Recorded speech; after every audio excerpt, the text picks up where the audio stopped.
some others. Why? Tariffs. I said, what are they? And they had said like 150%, some massive amount. I said, so do you sell many motorcycles? And because you'd think people want to buy a Harley, right? Anyway, no, we sell very few in India, but they want us to go there. They said, if you go there and build your plant there, we're not going to charge you anything. I mean, you can do whatever you want. I said, I don't like that. And lo and behold, I see they went and they built the plant, and now they do their business with India. They probably do it outside of India too, plenty. They built a very big plant. Many countries, they do that, and then all of a sudden you hear that they're leaving Milwaukee or they're leaving wherever they may be located. It's very sad to see it. And it's so simple. I mean, you know, this isn't like Elon with his rocket ships that land within 12 inches on the moon where they wanted to land.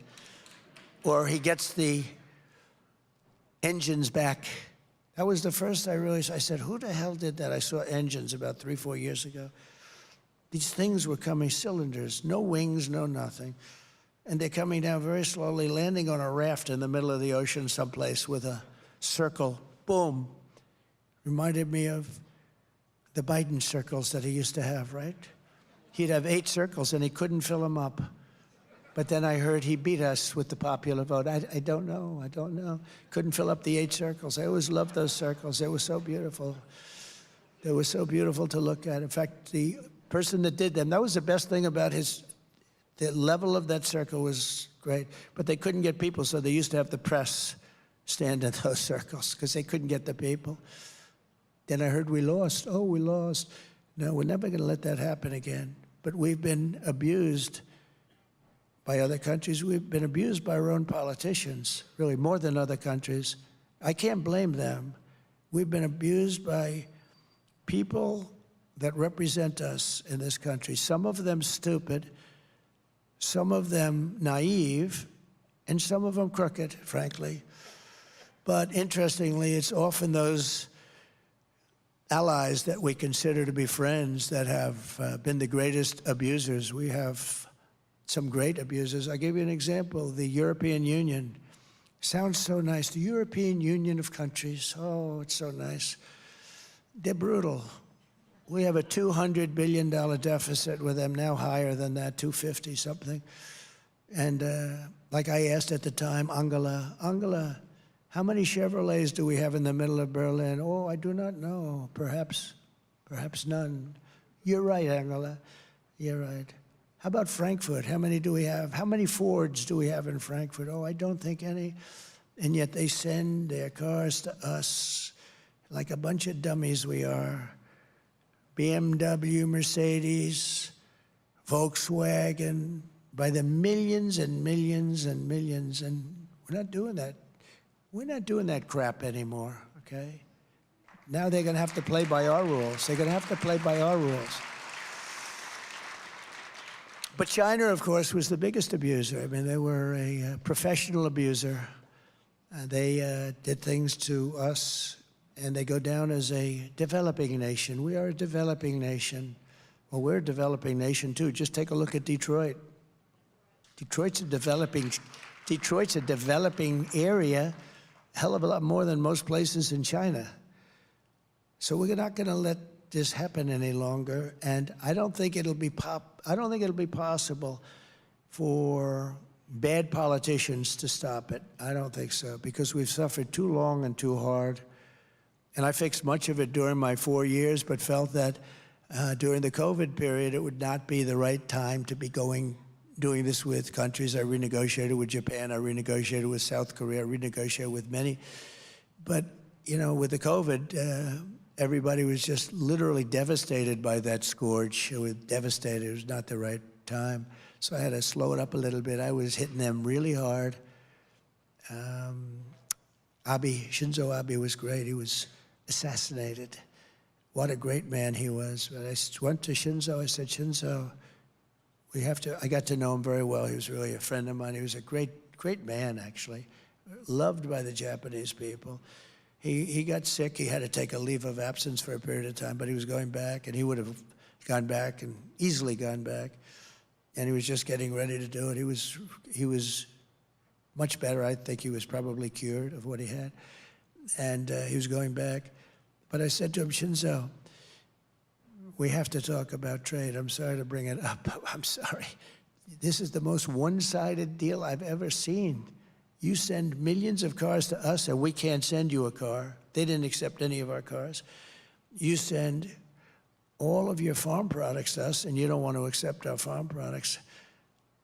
I'm sorry, Shinzo, we're going to have to negotiate something. He looked at me and goes, I know.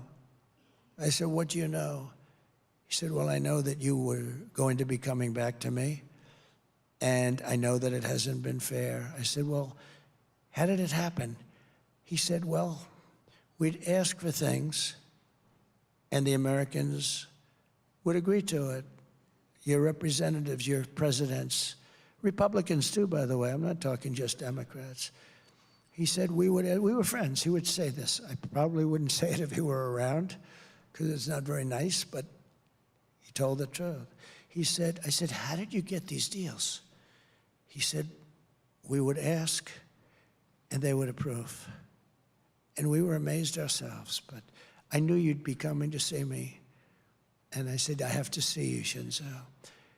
And we made a new deal with Japan, but we were stuck with an old one, so I couldn't negotiate as good as I normally would. But we made it palatable, and we were going to really make it palatable when this one came up. But he was great. But he looked at me, I'll never forget it, quite. He said, he called me Donald. Donald, I knew that you would be coming back because I knew that you understood it. But he also said that other people didn't. It was, you know, actually it was quite sad, actually. And it's that way. I would look at these deals and say, who negotiated these deals? They were so bad. It's amazing that we even exist, but we have 36 trillion in debt. We do have 36 trillion. We can't forget that. So it's not like, oh, gee, that's been, you know, we've been a little bit unlucky or something. No, we've been just, for years and years and years, we've been accumulating. We'd have these deficits that are monstrous. We had 5, 6, 7, 800 billion deficit with China, just alone with China. And today it was announced we have the highest deficit we've ever had, almost $2 trillion. Think of that.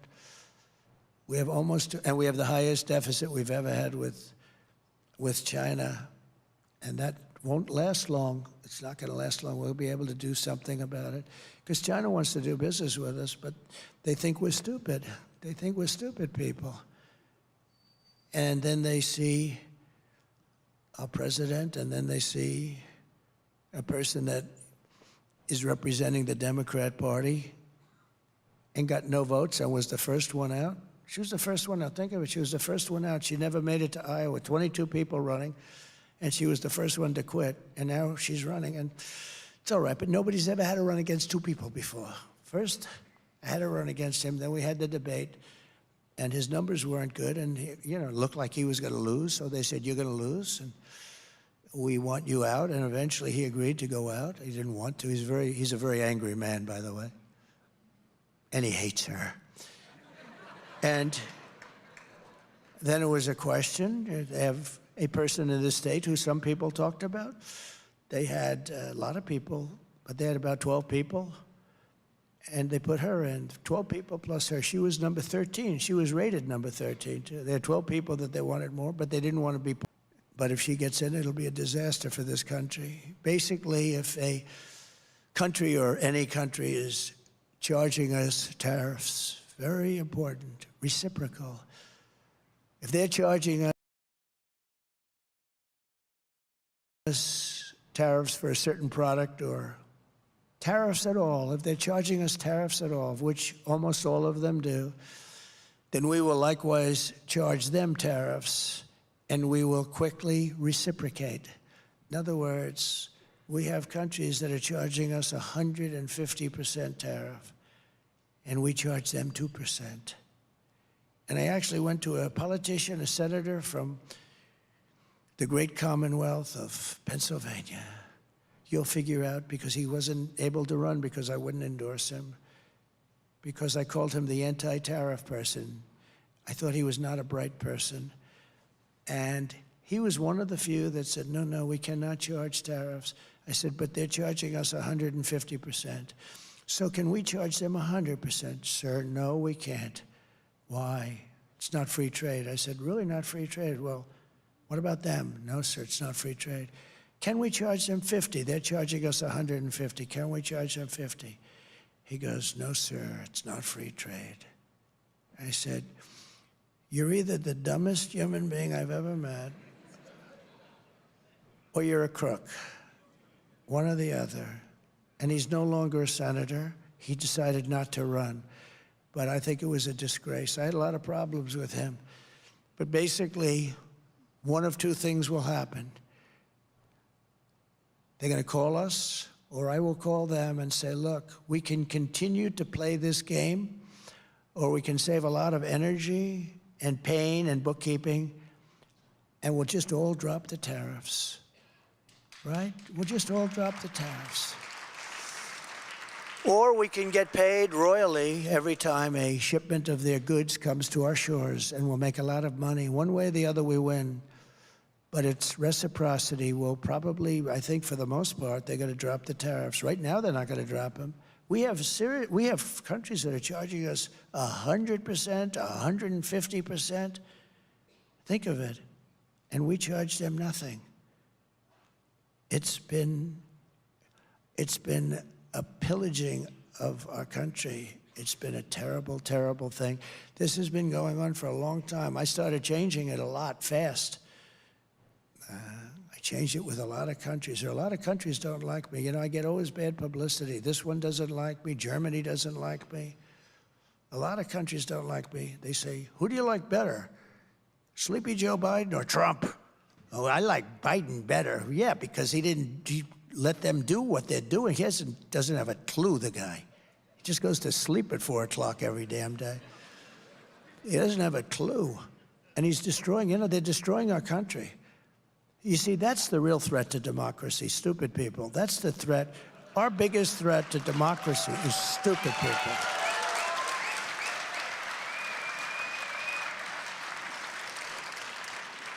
But there's a third thing that can happen, and that's the fact that if they want to avoid this payment, and this is the best thing of all, they can come in and build a plant or a factory in the United States and spend all of their money and build, and I don't care what country it is, and they're going to hire American workers, and they're going to have a factory in the United States. And then you don't have to pay a tariff, and won't it be beautiful? We'll have job numbers like you've never had before, and that's actually, to me, the best of the three things. So it's a very simple thing to understand. And they've been doing it for years, but they do it very quietly, and they do it intelligently, and a lot of people don't see what they're doing. As an example, you want to sell cars in China, they tell you, build your plant in China. If you don't build the plant in China, we're going to charge you a tariff that, you're never going to pay it. So a lot of people go over to China and they build their plant. The only question I have is, where do we stop with reciprocity? Because frankly, we have much more to offer. And they've been screwing us for so many years that we're allowed to get some of that back. So I say, do we want to stop on an even basis?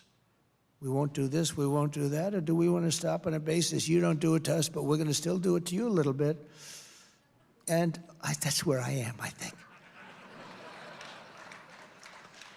And in a way, they owe it to us, In a way, they owe it to us, because they've been taking advantage of us for decades. And in a way, and it's injured us. We're injured. We're an injured country from trade. And, with NATO, when I got there, 28 countries they had at the time, and only 7 were paid. The rest of them weren't paying, or they were paying a smaller amount than they were supposed to pay, including Germany, by the way. Germany wasn't paid, can you believe? Because they said, we're stupid. We're going to take care of them anyway. Why should they pay? A lot of the countries felt that way. And I made them pay. I said, you got to pay. And one person at a very closed meeting, the press knew about it a little bit, but they never reported it because it was a good thing, not a bad thing. So naturally, you don't hear about that. But it was at a meeting, and he stood up, the head of a country, one of the countries. He said, so does that mean that if we don't pay, You will not protect us from Russia. It used to be the Soviet Union, now it's Russia. Sort of the same thing. I said, that's what it means. You will not protect us. I said, are you delinquent? Yes. Let's say we're delinquent. I will not protect you under any form. You will not be protected. And the following day, we took in billions and billions of dollars. The money came in, and Stoltenberg, the Secretary General, a good man, he said it was the most amazing thing I've ever seen. Obama would come and make a speech and leave. Bush would come and make a speech and leave. Trump would come and look at the statement and say, man, because we were almost paying for all of NATO. So we were getting screwed on NATO and screwed on trade. A double. Nobody else would have done. This is crazy. So we're protecting you, and you're taking advantage of us on trade. I said, sorry, we're not going to take it anymore. But the money came. We took in hundreds of billions of dollars in NATO. Hundreds of billions. And by the way, they should be paying 3 to 4%, not 2%, okay? They're 2%. They should be much higher than that. But that's up for whoever is going to be the next president. I think Kamala, it's not going to be high on her list. I don't think anything that we're talking about today is high on her list. The whole country is going to be like, you want to know the truth? It'll be like Detroit. Our whole country will end up being like Detroit if she's your president. You're going to have a mess on your hands. She destroyed San Francisco. She destroyed, along with Newsom, California. And we're not going to let her do that to this country. We're not going to let it happen. So we are the piggy bank that everyone wants, that someday we will continue along the path. We've been, really, it's been an amazing path. It's been a horrible period of time, but almost the last 4 years, we will be, I will tell you that if I get elected, we will be a piggy bank stronger than ever before, but we will be a fool no longer. We will, if you get her, lose our wealth. We're going to lose our power, and we'll also lose our reserve currency status, which will be like really losing a war. If we lose that, it'll be horrible, but we're losing it right now. You're losing your reserve currency, the dollar. So many countries aren't participating. Look, China wants to take that over. That's one of the many things that they want to take over. We can deal with China, you know? We can deal with China, and we can deal with Russia, and we can deal with North Korea. Obama, at our meeting prior to taking over, when I took over, it's this ritual. At a meeting, and he said, the biggest problem is North Korea. And very quickly, it was nasty for a while. Little rocket man, a lot of insults. Remember when he said, I have a red button on my desk? I said, I have one too, but mine's bigger and mine works. Remember that? He said that.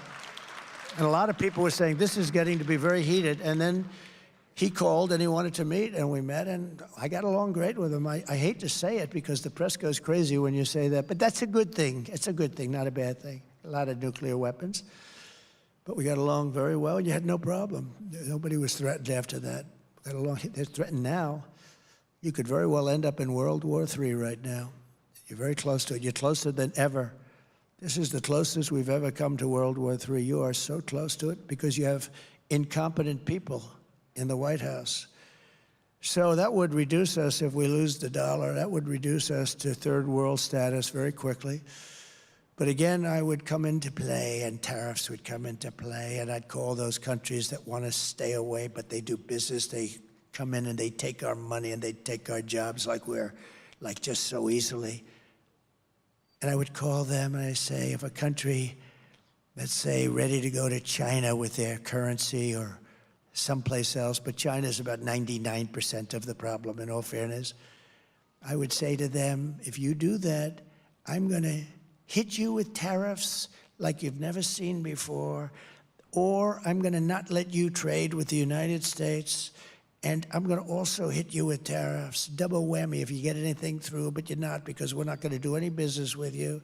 And they will then call us and they will say, sir, we have decided that we love the dollar very much and we're going to stay. That's what they will say every single time. So, you know, tariffs are a very important thing. They need a PR agent to straighten out that word. If I was Mr. Tariff, I would say, please get me a PR agent. I have to straighten out. It's one of the most beautiful words in the whole world. It's going to make us wealthy again. The other word is reciprocity. It's going to make us wealthy again. We're going to be a very wealthy country very quickly, very, very quickly. You know, our greatest wealth probably proportionately was in the 1880s and 90s and the early 1900s, where we had so much cash, they would set up committees. They didn't know what to do with their wealth. We had such wealth in this country. They didn't know what to do with their wealth. They had no, they would set up, we had so much money, all from tariffs. There was no income tax. And then they went to the income tax stuff, and it was a whole different story. Then you had the Depression. A lot of people said, oh, tariffs maybe caused it. It wasn't. Tariffs came in 1932 after the Depression. They tried putting tariffs on to see if they could save. They said, we got to save this thing. But it was long gone. It was gone. I will do this with each and every abandoning country if they abandon us, meaning they abandon our currency. And our reserve currency will be stronger than ever before. We'll have everybody in there. Everybody will be happy to be in there, including China. Because I'll tell China the same thing. If you want to play games with us, we're not going to trade with you. You know, they make $1 trillion a year with us. They built our military. They make so much money. I said, we're not going to do any business. We'll go cold turkey. A lot of people would like to do that anyway. But we're going to go cold turkey, and we're going to go with 100% and 150% tariffs. So if anything does get through, you're going to have to pay tariffs. You know, China is very smart, I'll tell you. When I put the tariffs on the steel, they were very unhappy, but they didn't tell me. They said, it doesn't matter, we're China. I said, oh, it doesn't bother them, so then ask them for more. That was my initial reaction. We started at 25%. I said, they said it doesn't matter. And I said, all right, so ask them for more. So we asked them for more. 10%, it didn't bother them. That's what they said, but it did bother them. But they're great players. They're great poker players. It didn't bother them. I said, well, ask them for more. Ask them for more, until it bothers them. And finally, I got a call from President Xi. He said, you're killing us with the tariffs. And then we got along after that, you know. It's very strange, but they're great poker players. They're great negotiators. All these countries are great negotiators. The only one that isn't is the U.S. We're the dumb country. We're like the pot of gold that's rapidly shrinking. So very much like I told them that if they buy oil from Iran, I would not be trading with them. You know, Iran was broke when I left office. And I don't want them to be broke. I want them to be a strong country. I just don't want them to have a nuclear weapon. It's very simple. And you protect Israel. And frankly, you protect the Middle East. I want to protect the Middle East, the whole Middle East. And I hate to see this death to everybody. People that have nothing to do with anything are being killed all over the place on both sides. Nobody wants that. We have to protect everybody. And China didn't buy any oil. I said, if you buy 1 barrel of oil from Iran, 1 barrel, I said, then you're going to not do any business with the United States, and we're going to impose tariffs if you do get something through, very substantial, over 100%. And they said, we'll pass. I told this to President Xi. He said, we'll pass. They didn't do any business, and Iran was, and I said this to many countries, by the way, not just China. And, I mean, many countries treat us worse than China. You want to really know the truth, but China seems to be the one we talk about. But before I came along, nobody talked about China. They had a free pass. They were going, you know, run silent, run low, right? You know that expression? Submarine. Nobody knew.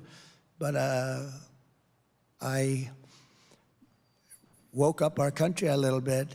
But Iran was broke. They had no money for Hamas or Hezbollah. And I didn't want to see them broke. I want them to be thriving, but I just had to negotiate. The only problem was, he was the only problem. The election took place, and it was very shocking to a lot of people. And when they took over, they didn't do anything. They didn't do anything. They actually did the opposite. They allowed everybody to go and buy oil. They allowed everybody to do all of those things, and Iran became very wealthy again. They now have $300 billion in cash. They're very wealthy. They control Iraq, which was a stupid move, going Iraq. I remember I said, don't do it, don't do it, don't do it. But I said it as a civilian. Then they did it. I said, okay, you've done it. Keep the oil. They didn't do that either. So we go in, we blow up countries, and then we leave. We got nothing except dead people all over the place on both sides. How stupid are we? That was a Cheney deal and a Bush. How stupid are we? Not just Democrats. It's both. I'm equally angry at both because we have humanity to think about also. You do. You have humanity to think about. And all of these things, they should have never happened. Ukraine should have never happened. October 7th should have never happened. If you had smart people at the White House that knew something, a little bit of something, it wouldn't have happened. Think of the world, how different it would be. You wouldn't have Ukraine, Russia. You wouldn't have had October 7th. You wouldn't have this horrible thing that's going on. You wouldn't have had inflation. You wouldn't have had the worst, most embarrassing day in our history. We were leaving Afghanistan. I'm the one that got him down, but I would have kept Bagram. You know why I would have kept Bagram? It was 1 hour away from where China makes its nuclear weapons. 1 hour away. So you see, the ideas and the policy are important, but the most important thing of all is the messenger. Because I could give that same message to a stiff, and it wouldn't resonate at all with the other side. You have to have the right messenger. Somebody said, oh, we love Trump policy, but we don't like Trump. I think they do. They said that women don't like me. I think women love me because they want to be safe. And with me, they're safe. With other people, they're not safe. It's true. It's true.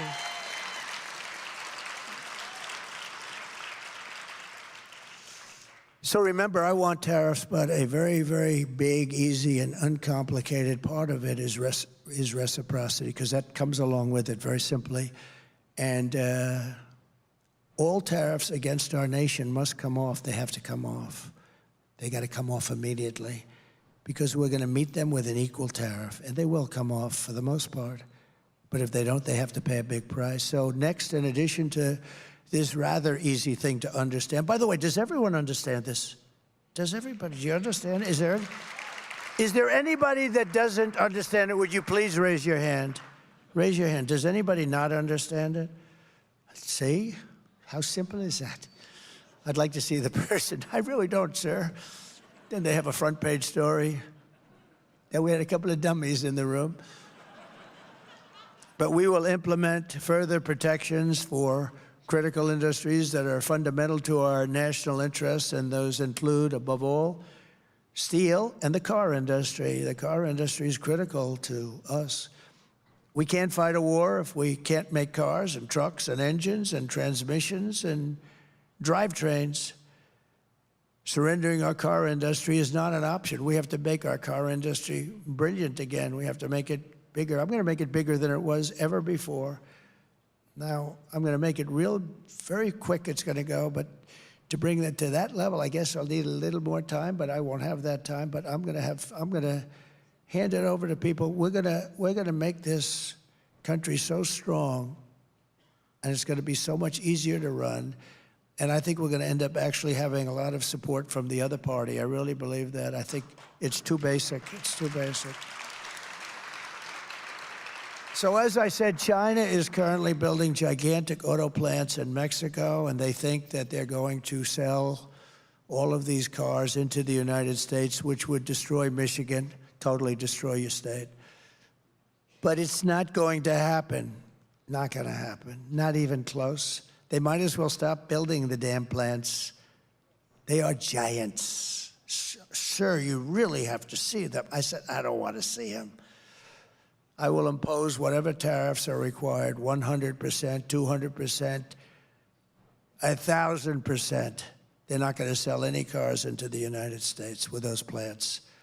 They're building them close to our border so that they can have easy shipping, because they're used to having stupid people to deal with. We're not going to let it happen. Those jobs are coming back to Michigan, and they're coming back to other states, and they're coming back to our country, and they're going to make America great again. That's it. And to that end, I'm announcing today that upon taking office, I will formally notify Mexico and Canada of my intention to invoke the 6-year renegotiation provisions of the USMCA that I put in. That was the hardest thing I had to get. They didn't want that. They wanted to have it long. But I wanted to, because there's always like little tricks they want to play. I said, nope, I want to be able to renegotiate in 6 years, otherwise we're not making the deal. And I got it, and it's coming due very soon. Oh, I'm going to have a lot of fun. And that'll address these concerns. And it'll also seek strong new protections against transshipment so that China and other countries cannot smuggle their products and auto parts into the United States tax-free through Mexico, to the detriment of our workers and our supply chains. They smuggle this stuff in. They don't pay anything. We're going to have very strong language on that. It's not hard once you know about it, but no politician knows about it. You know, and when they signed the NAFTA deal, there were some mistakes made, typos, like typos. There were mistakes made, and they were going to take care of it the following day. 30 years later, they said, whatever happened? Like mistakes like on the numbers, you know, which were always against us.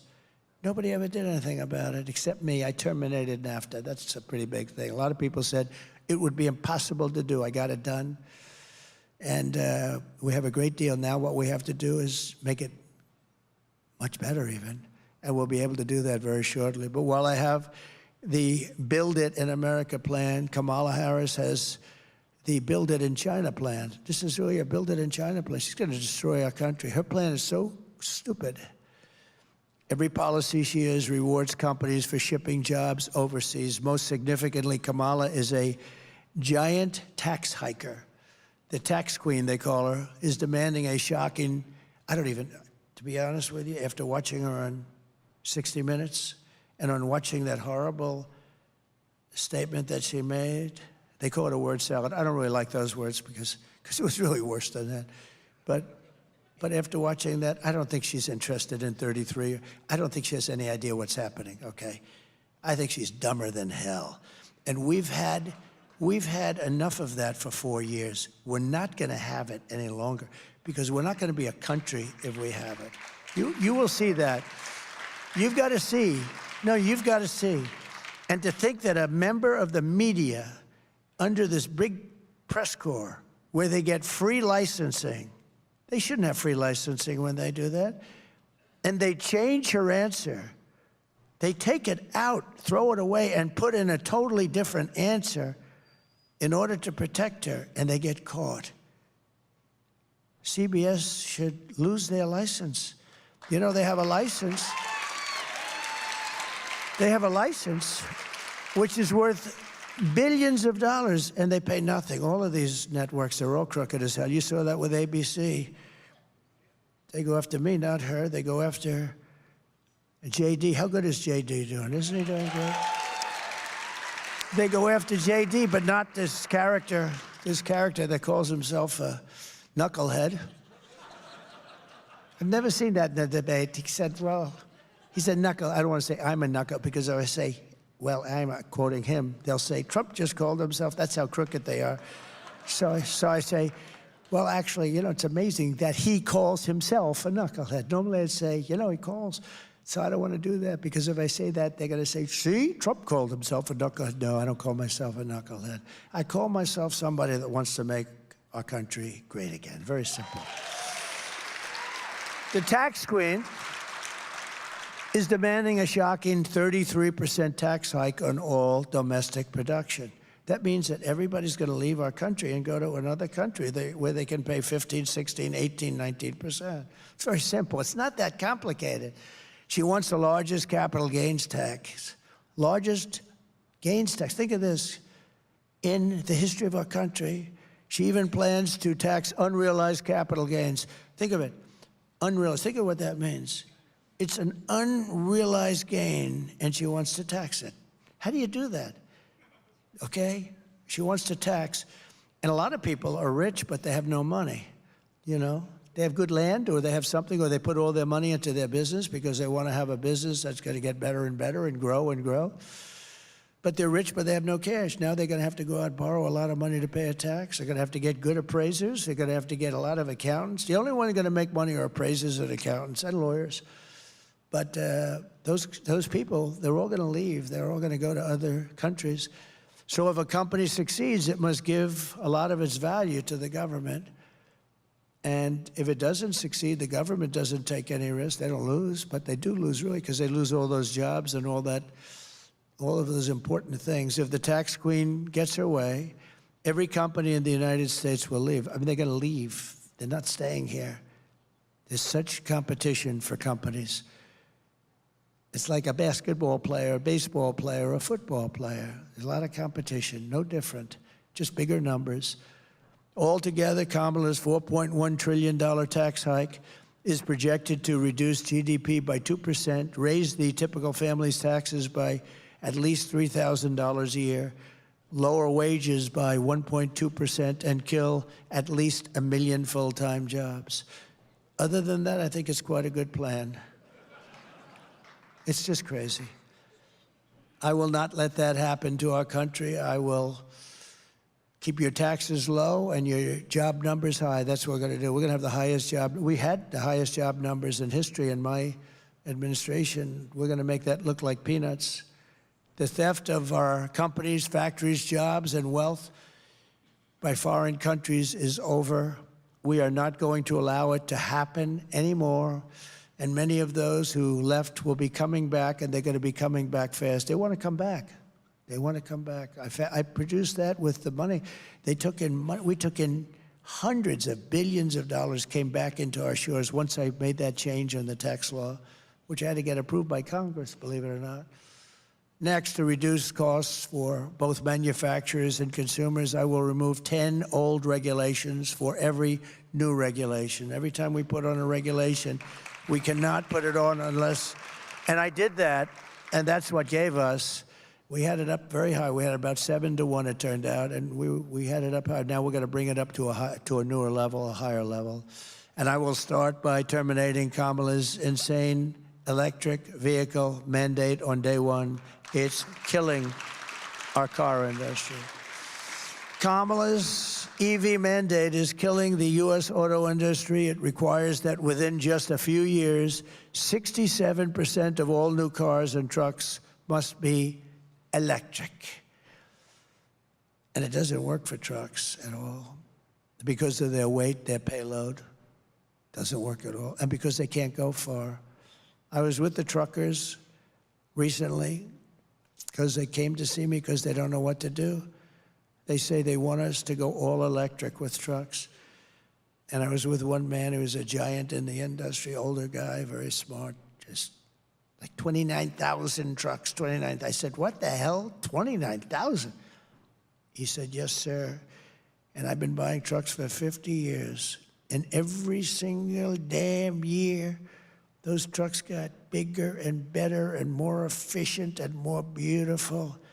They could carry more payload. They could do every single year. And then we put apartments on those trucks. He called it an apartment.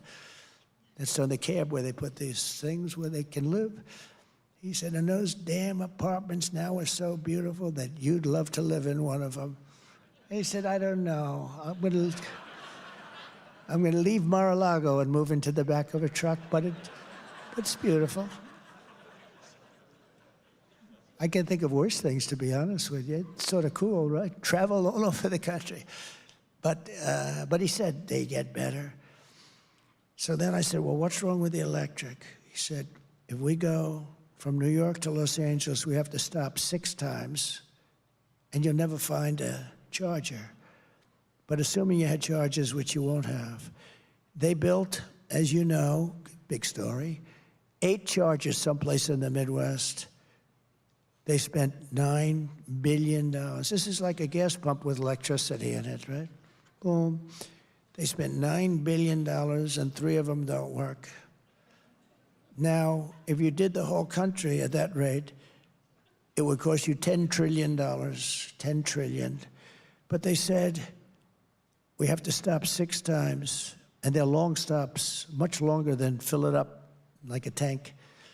He said, with a big load of diesel, we can get all the way and we can even start coming back without a stop. And the truck gets lighter as you go along.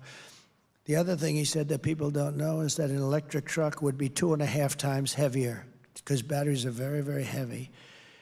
And that would mean you'd have to rebuild every bridge in the United States of America because they're not designed for that kind of a weight. So every bridge in the United States would have to be rebuilt. And also, he said, a couple of other little problems. He said the battery is so big it would take a lot of our payload. We'd lose 40% of our payload. We'd have to have battery in there instead.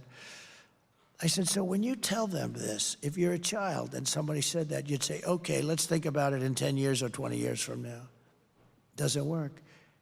He said, we tell them, they said, we don't care, just you're going to order all electric. This is like a dictatorship. These people are sick. Now they want to make our Army tanks all electric.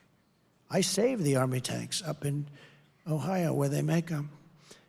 And because I hated the fact that they were closing it. When I was president-elect, I got called from the great Jim Jordan, congressman from Ohio, in Lima. They have a plant that manufactures the Army tanks. They were going to close it. And I looked, I went there, the complexity, the talent, the people they had working there was incredible. And I said, we're not closing this plant. And now it's the #1 producer. It's incredible. But now they want to make Army tanks that are electric because they want to go into a country and blast the crap out of it in an environmentally friendly way. But these people are crazy. And the problem is the electric battery is so big and so heavy that it would have to be in like a wagon that a child pulls behind the tank. They'd pull in a battery, and it would have to be, and it doesn't work. They want to make everything electric.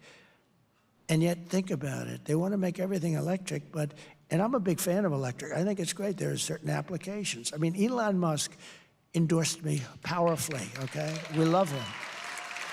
And you know, and his product is incredible. In fact, he's doing a new product today. It's got no steering wheel on it. Do you know that? He's out in some place announcing a new product with no steering wheel. I said, well, that wouldn't be for me, but is that really the future? You know, he knows. I'm giving him full credit. I think he's incredible. He gave me the most powerful endorsement. He was in Butler with us the other day. You probably saw that. And it was great. He said the whole country, he said America will never survive if Trump doesn't get in because he knows the alternative. It's two people. It's like the alternative is not acceptable. He's a strong guy, smart guy, brilliant. But among other things, he does the Tesla, and it's great. But it doesn't mean that everybody has to have that. And, you know, I tell a story about him. I'm very close to him. I have a lot of respect for him. I think he respects me. He gave me the strongest endorsement you could ever get. But, you know, he never once came up to me and said, you know, could you stop knocking electric cars? Because I don't knock them. I think they're incredible, but it's for a group of people. I love them. I think they're great, but, you know, it's for a certain group of people where they might work even better.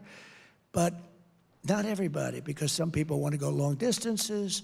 They will cost more. You have the fact that they probably are going to be made in China. Remember this. I said, we have more oil and gas. We have more liquid gold under our feet. So why would we do the batteries? Where China has that, we have liquid gold. So we want gasoline-propelled cars. But it's even worse than that because Kamala also co-sponsored a bill to impose a 100% ban on the sale of all new gas-powered cars and trucks. So she's going to ban them, which would kill an estimated 200,000 U.S. auto jobs, including almost every job that you have in a place called Michigan. How do you like that idea? She has a ban. She has a ban where we're not going to allow them to be made. And honestly, for some like I'm telling you about the Army tanks, I'm telling you about trucks, the battery's not going to work. It's not going to work. The electric's just not going to work. Maybe in 20 years, 30 years, who knows? But it's not going to work. What it will do is drive our country into a depression. The entire industry would go to China for the making of these all-electric cars and trucks. The auto industry would be non-existent or dead. It will be dead. It will never be able to survive. This is one of the major reasons why I've been overwhelmingly endorsed by the rank-and-file membership of the Teamsters, including 62% of the Teamsters members right here in Michigan. They rank and file of the Teamsters nationwide. The firemen, the policemen. The policemen, we have 100% of the police. I don't think there's one police person in the whole country that endorsed this lunatic. I don't believe there's one policeman in the country. We just got a 400,000 group of police. The Fraternal Order, it's the biggest group in the country. But we've got just about every sheriff's group, every law enforcement group, is because we're going to stop crime. She's not going to stop crime. She wants open borders. She wants people to pour into our country and destroy our country and to move into your little towns and cities and your big towns and cities, too, and destroy our country. She wants open borders. They put a little trap out there a couple of months ago. They made it a little bit tougher. But they didn't stop airplanes from flying in with hundreds of thousands of people coming into our country. They're destroying our country. We can't let it happen. The rank and file of the UAW members are also with us, too. You know, if you go to the UAW, the auto workers, they're for us also. Sean Fain, who I never met, the head of the United Auto Workers, did a tremendous disservice to the people he represents by allowing the government of the United States to put out an all-electric mandate. Because after I terminate the mandate, my first day in office, I will terminate it on my first day. We will go back to making electric cars, gasoline-propelled cars, hybrids, and anything else that comes along at the time. Probably hydrogen I'll do without, because when they blow up, you are unrecognizable. I don't like that. The hydrogen car, they keep talking about hydrogen. The problem is, when it has a problem, it blows up violently. So the beautiful woman sitting on the fourth row, you'd never recognize her again. And somehow I don't want to be able to, I'm not going to buy one of those suckers. I don't care how good if they say they're really working quite well now, that's not going to be good enough. But they talk about hydrogen, who knows?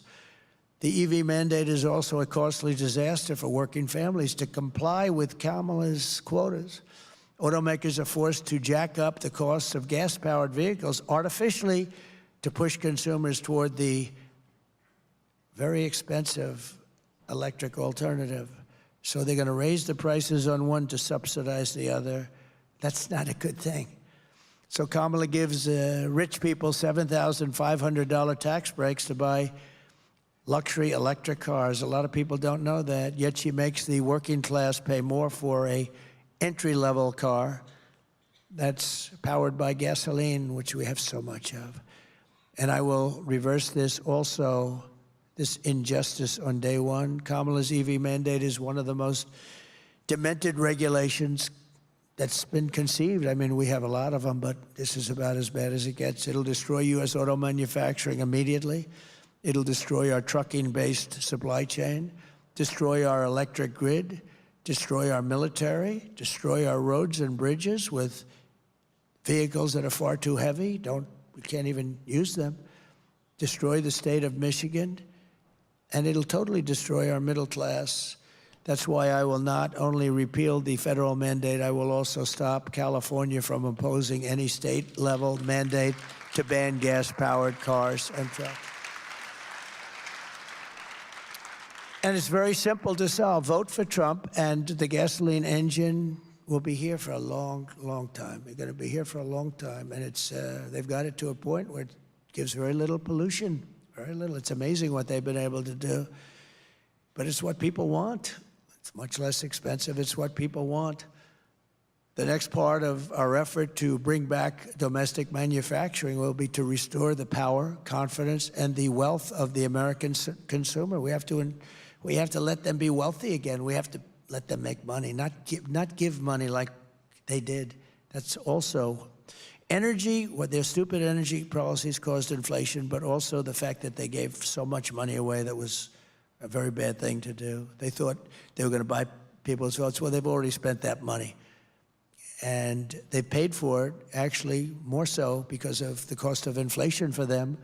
Over the past 4 years, Kamala's inflation catastrophe has cost the typical family $29,000 in price hikes. So inflation has cost them $29,000. New and used car prices are up over 29%. Average interest rates for new cars has doubled and tripled and quadrupled. Meanwhile, repair and maintenance costs are up 32%. Car parts are up 22%. Car insurance premiums, what's going on with that? Some places it's up 100%. And the cost of gasoline is up 62%. By driving up prices and interest rates, Kamala's inflation disaster sent car payments way up and car sales way down. Your numbers are terrible, by the way. For the first time ever, the all-in cost of car ownership is now over $1,000 a month. Never been anywhere near that. More than 20% of the median worker's wage just to have an average car. This is a catastrophe for the American dream and a dire crisis for American automakers. One of my top priorities will be to quickly defeat inflation and make America affordable again. We will quickly defeat it. We have to bring down prices. I will cut taxes, slash regulations, curb wasteful spending, and unleash energy production. It'll all happen very quickly. This will rapidly drive prices down, lower interest rates, and put more money into the pockets of American consumers. It'll also bring your grocery bill way down. I have more complaints on grocery. The word grocery, you know, it's sort of simple word, but it sort of means like everything you eat. The stomach is speaking. It always does. And I have more complaints about that. Bacon and things going up, double, triple, quadruple. As part of this effort, I will pass major tax cuts for workers, including no tax on tips, no tax on overtime, and no tax on Social Security benefits for our seniors.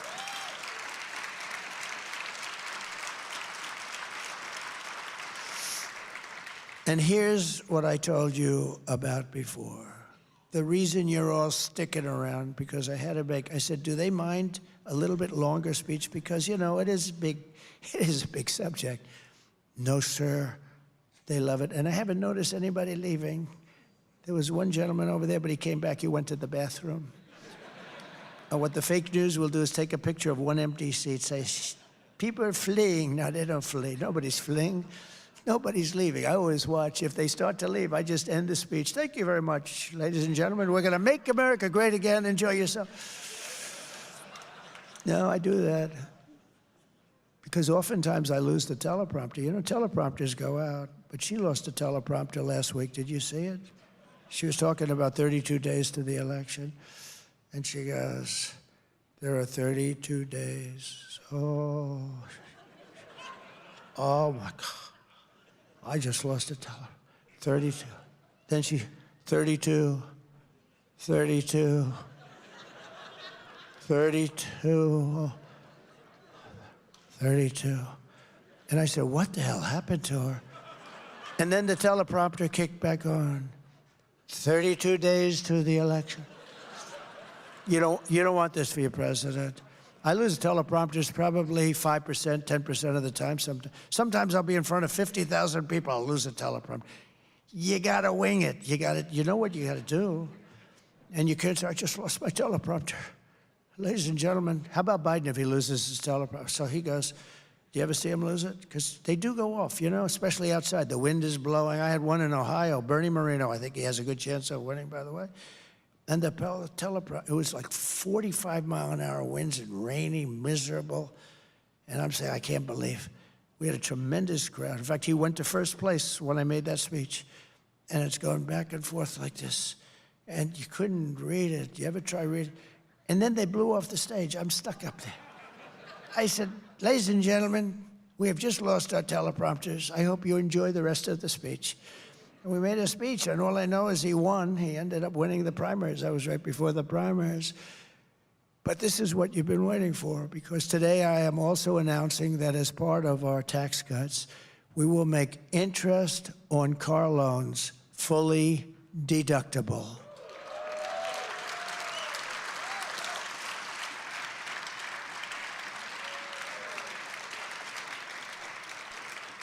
So a man who's, a lot of you people are in the car industry, actually, I met a lot of them backstage. What do you do? I'm in the car industry. But a lot of them, and I told him about it. He's a very knowledgeable person. He said, here's a guy, he's done it all his life. He's sitting right over there. I don't want to embarrass him.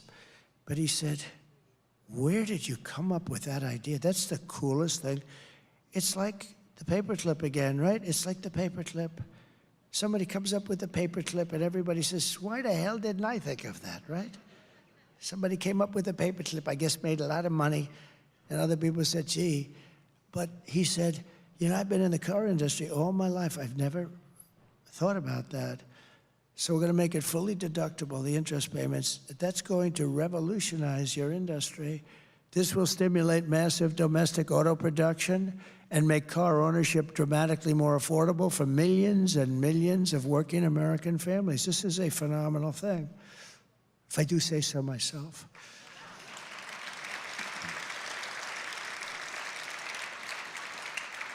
Who likes that idea? Isn't that great? Likewise, to help small businesses afford the work vehicles they need to get the job done, we will double the amount of equipment investment they can deduct under Section 179. You know what that means. So you're going to get tremendous deduction ability. This will be great for small businesses, and great for Ford and General Motors. It'll be great for them, and we'll sell cars and trucks and work vans like never before. You'll sell so much. Oh, those companies are going to like me, and I have nothing to do with them. I have nothing to do. See, another guy would have gone and seen them yesterday. Say, here's what I'm going to do. This is how bad they are. They're evil. Biden would have gone to see him. Hey, I have an idea, but he doesn't have those ideas. Well, Hunter gets $500,000 a painting, and he can't paint. He can't paint worth a damn, right? So that's worse. That's much worse. As we protect gas-powered cars, we will unleash American energy and bring prices way down fast. The day I take office, the word will go out, and we are going to frack, frack, frack, and drill, baby, drill. And Kamala Harris, she's been against fossil fuels all her life. She has no idea why. She has no idea. But she's been against, somebody told her. But Kamala Harris is doing the exact opposite. She's waging war on American energy, and she's imposed a natural gas export ban that I talked about with you before that's currently in effect, and she is right now shutting down power plants all across our country, ruining our electricity pricing and our grid. She's destroying our grid. Prices will soar by more than 100%, driving us into third world status, even as she forces us to only buy electric cars. Think of it. We don't have electricity. In California, you have brownouts and blackouts every week. In blackouts, I mean, the place is stone cold, broke, no electricity. And this idiot governor over there that I had to deal with, that is really, I don't know if he's really for real. So you have blackouts, brownouts all the time, and now he wants to go 100% electric cars. And then if somebody wants to build some kind of a plant to make electricity, he'll make it impossible for the grid. What are they doing? They're destroying our country.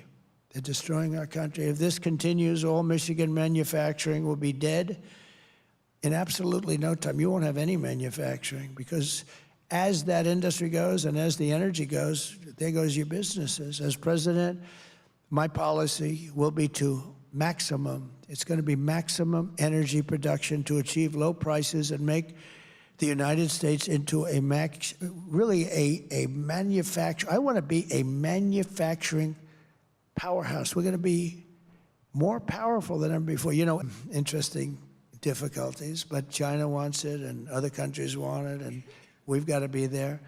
But you know, in order to be able to compete with China or compete even with anybody with AI, we have to make double the electricity that we have right now. So take all of the electricity we have to double it up just for that one very big industry. It's going to be very big, but it needs unbelievable amounts of electricity. I will cut the price of energy and electricity in half. Ready?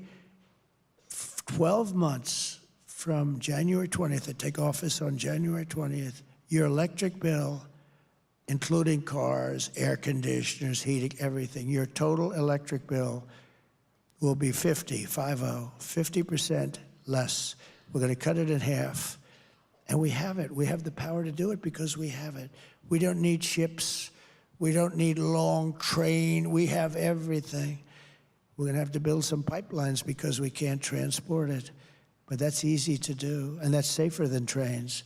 But we're going to get this done, and you're going to have, within 1 year, think of it, within 1 year, you're going to have electric bills and energy bills, and your gasoline for your car is going to be 50% cheaper than it is right now. That's a big thing. That's a big thing. But we will seriously expedite our environmental approvals. I will expedite them. If I have to, I'll just approve them and approve them, because they use that. You know, they use the environmental approvals to stop progress, and quickly double our electricity capacity, and we're going to have it doubled and tripled.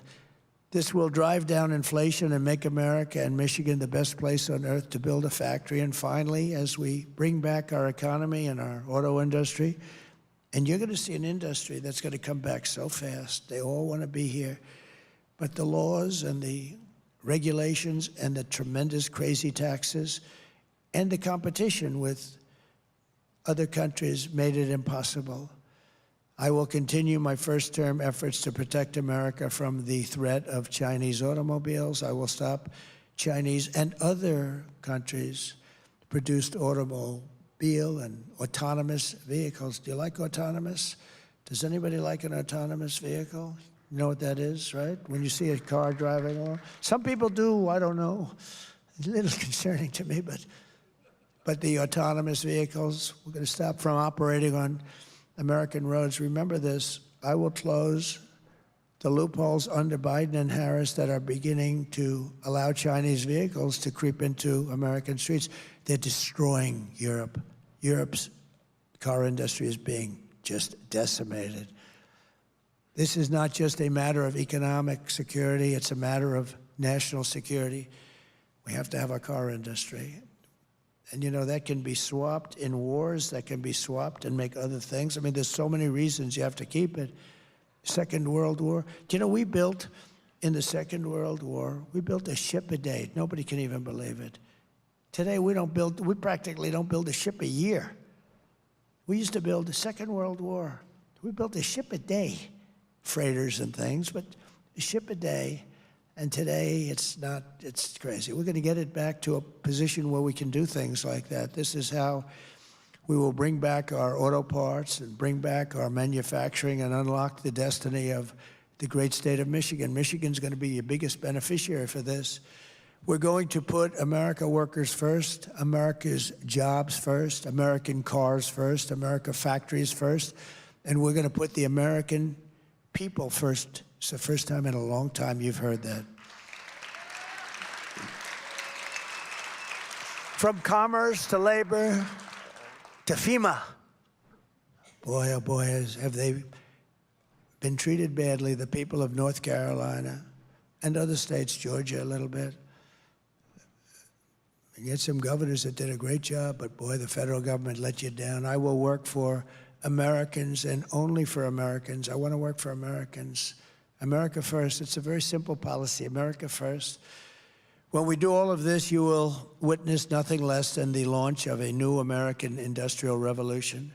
Thousands of factories will open up all across our land. Great paying blue-collar jobs will lift up those who have suffered so terribly over the past 4 years. You heard the numbers in the auto industry. It's collapsing. Inflation will come down fast. American cars and products will be exported and admired all throughout the world again.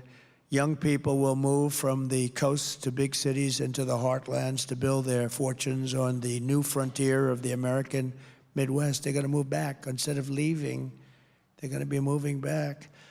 And I'm telling you right now, standing here in the center of this once great city, that by the end of my term, the entire world will be talking about the Michigan miracle and the stunning rebirth of Detroit. That's going to happen very quickly. With your vote, we will bring back our country. we will rebuild our country, and we will reunite our country with American heart, American grit, and American hands. I want to thank you all for being here. This is a great honor. It's such an important day to me because I've been talking about this subject for so long, and I've watched politicians destroy this area, this state, this city, and it's so easy to fix, so we're going to fix it better than anybody ever thought even possible. So God bless you all. And now I think on top of all that, I think I have to answer some questions. Can you believe it? So I'll stay here and I'll answer some questions.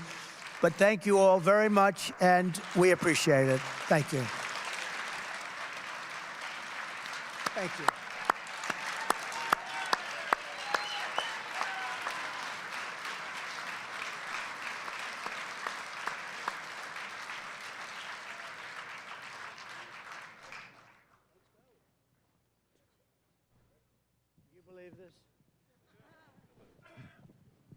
Well, that was a tremendous amount of information that you've given to us, and we'll see that the questions, you've really answered most of them already. I think so. I mean, you've really done a great job. And so what I thought I would do is to jump to a couple personal questions. The first one that I've always been intrigued with, you have an enormous amount of energy. I haven't seen anybody like you in my lifetime that keep on going and going and going, in spite of sometimes some rather negative responses and forces here in our country. How do you do it? Like a bullet to the ear. So I had parents that were great. It's you have good parents, you sort of, I believe in that theory, it helps. But I have two parents that were energetic.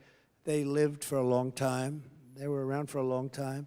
They were great people, but my father had tremendous energy, and my mother did too. And it's a little bit that, I think, more than anything else. And I enjoy what I do, and I love this, despite I could be right now in the most beautiful ocean on the sand, exposing my really beautiful body, so beautiful, to the sun and the surf. Skin cancer, right? To the sun and the surf all over the world. And or I could be in Detroit with you, and I'd rather be in Detroit with you, okay? That's great. Thanks. You know, we've known each other for a while, and I know your children and I have been just enormously impressed with their values, their lifestyles, and you did a great job raising them. How did you do that? Everybody here loves their kids, and you mentioned about creating an environment where we can pass our businesses down to our children, basically tax-free or something close to that. What did you do with your children to make them so responsible and so involved in everything that you do? Well, I'm fortunate in that, they're smart children. Many of you have smart, and some will have some that aren't so smart, and you have to understand that happens too, and that's all, and you're going to love them just as much. But, I have smart children, and they've been good academically, et cetera, et cetera. But very importantly, I would always tell them, no drugs, no alcohol, no cigarettes.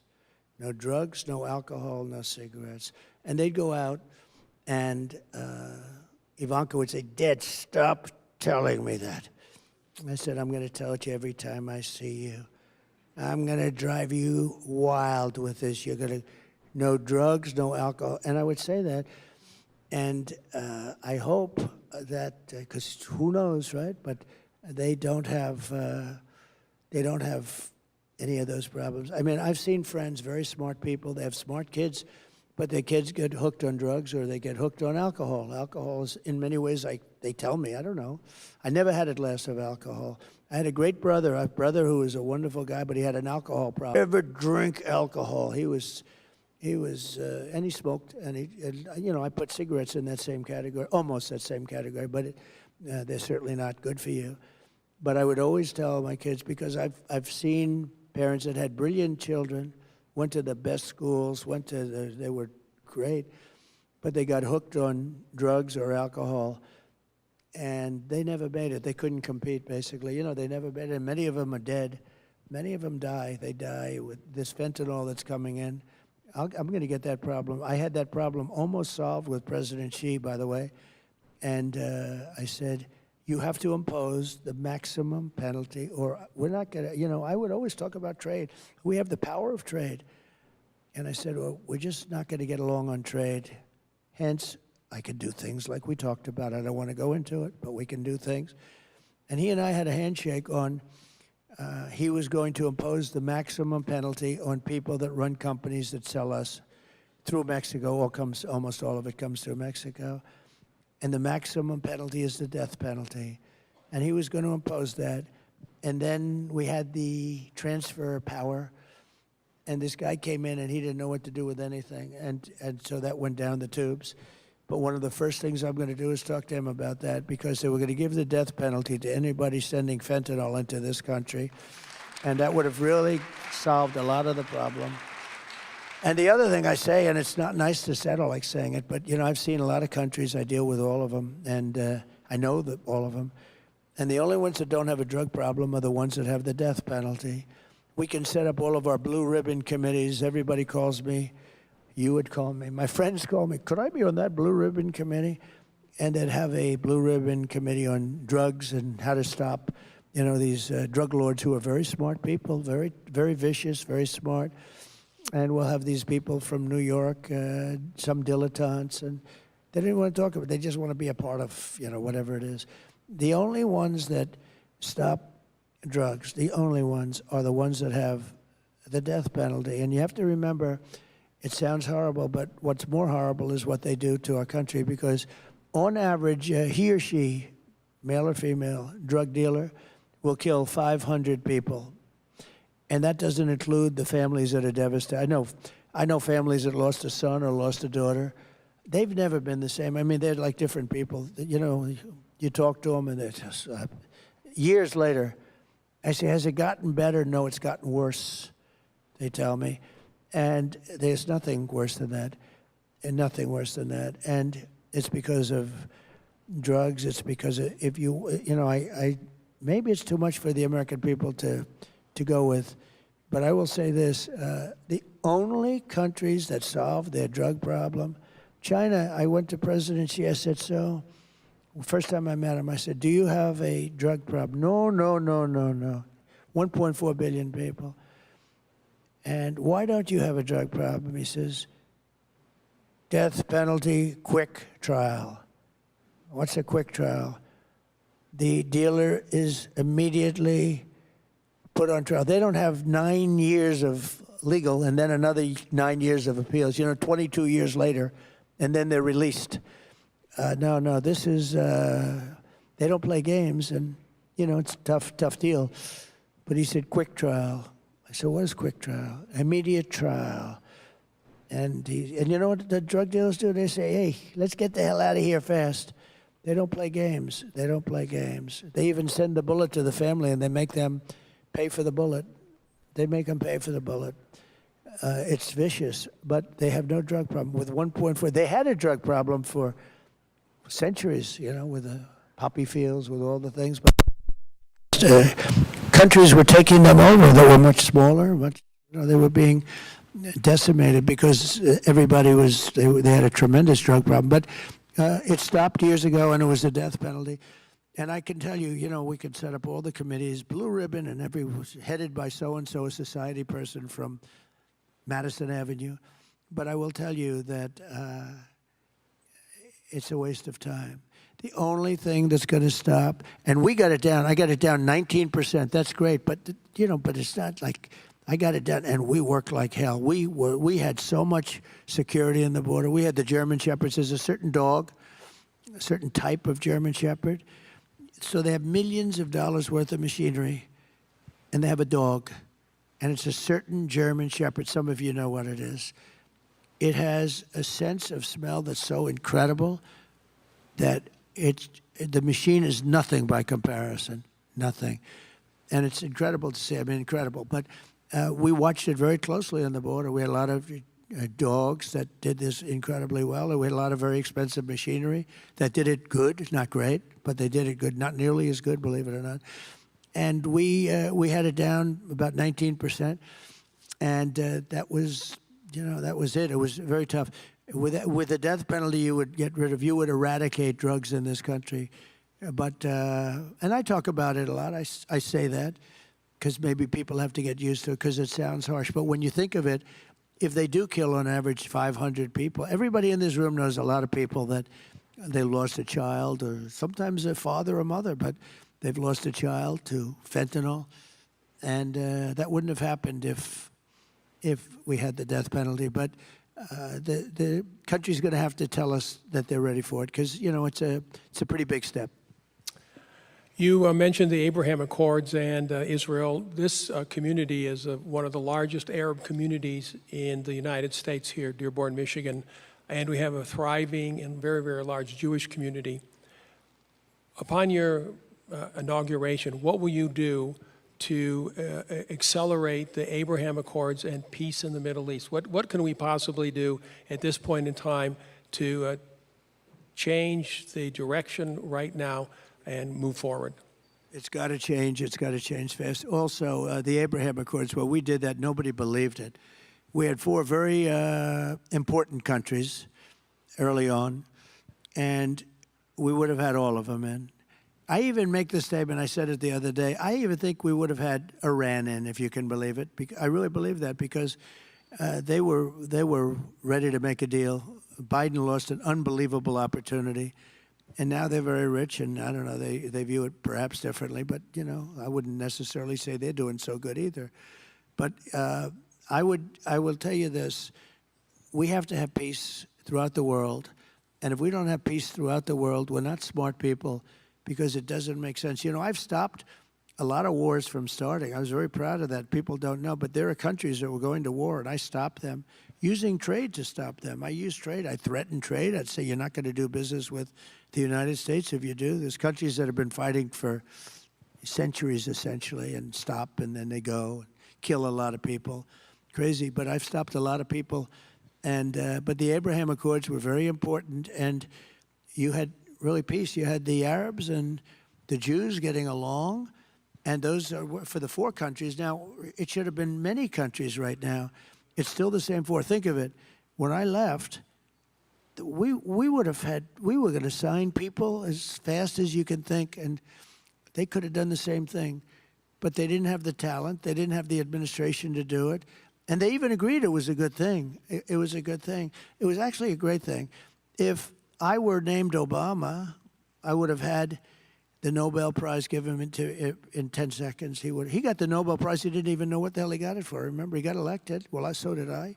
He got elected, and they announced he was getting the Nobel Prize. Remember, he said, "Oh, what did I do?" He didn't know what the hell he did.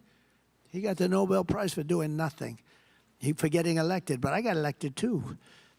And you know, if I think of that, we did something, the Abraham Accords, unprecedented. Nobody thought it was possible. And I'm not saying want or not. I'm just saying if it was anybody else, liberal, Democrat, they would have had it before the damn thing was even signed, you know. So there has to be fairness, and I don't care, but I'm not looking for it. I'm not politicking for it. I'm just saying that there's a lot of unfairness in this world, and I think when you do things, you should really be, you can have peace in the Middle East. You can get along. This was a start. This would have been so important if you could have had almost all of the countries, and maybe even Iran. I mean, Iran would be the outlier, but maybe even Iran at a certain point. I really believe I could have gotten them all, including Iran. And Iran, everybody would have been happy. You would have had peace in the Middle East. And you would have had the Arabs getting along with the Jews and the Jews getting along with everyone else. It would have been so beautiful.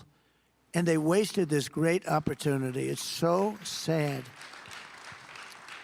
So we have time for one final question, and it's a DEC tradition. We have many young adults and students in the audience today, and so I want to end with this final question. What advice to your 25-year-old self would you give to the young people today, and especially the ones in this audience? Okay, so I met some people backstage who were young and some really beautiful people, great people, smart as can be from colleges and schools. And I think what I'd do is I'd listen to the speech I made, and I'd say maybe, because they really would like to stay here. They grew up here. And I'd follow. And I will say this, if I implement, and I will be able to do it, I will. If we win the election, I would stay right here, and I would follow the gravy train. because you're going to have such a great opportunity right in the area that you want to be. You want to be here because your grandparents here and your parents are here, and people are there. They don't want to leave. They've been forced to leave this area because of politicians that didn't know what they were doing. I would say stay tuned for a little while. Let's see what happens in the election. This area will be thriving like probably almost no area in the country. I think this area will be one of the hottest areas in the country. And I think you can stay here. You'll get a great job because we're going to have a lot of opportunities right here in Michigan, and you want to stay here because of your parents. A lot of them really, they told me backstage, I'd love to stay here, but there's no real jobs here. And when you look at those horrible statistics with the auto workers and with the, what's happening to the industry, you understand it. But if we win, I would stay here, and you watch what's going to happen. You'll be happy. You'll be happier here than, and I think more successful here than any other place in the country. You will have the American dream. We have to bring back the American dream. You don't even hear that statement anymore. And we have to have the American dream for our young people, and you'll have it right here in Michigan. Mr. President, thank you. I'm looking forward to all those auto plants that I'm going to be building back here in Michigan in the Midwest. It's okay, they all know anyways. Every time you're on TV or on the radio, somebody calls me up and said, oh, the president was talking about you again. Thank you so much.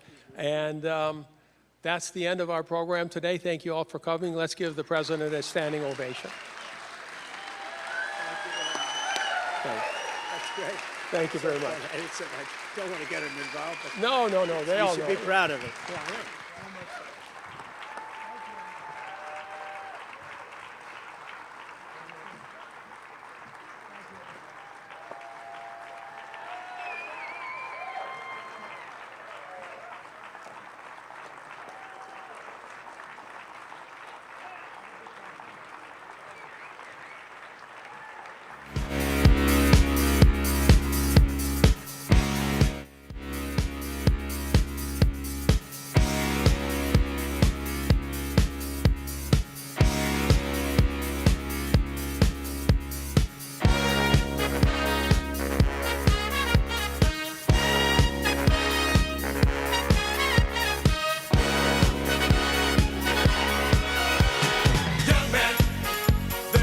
To build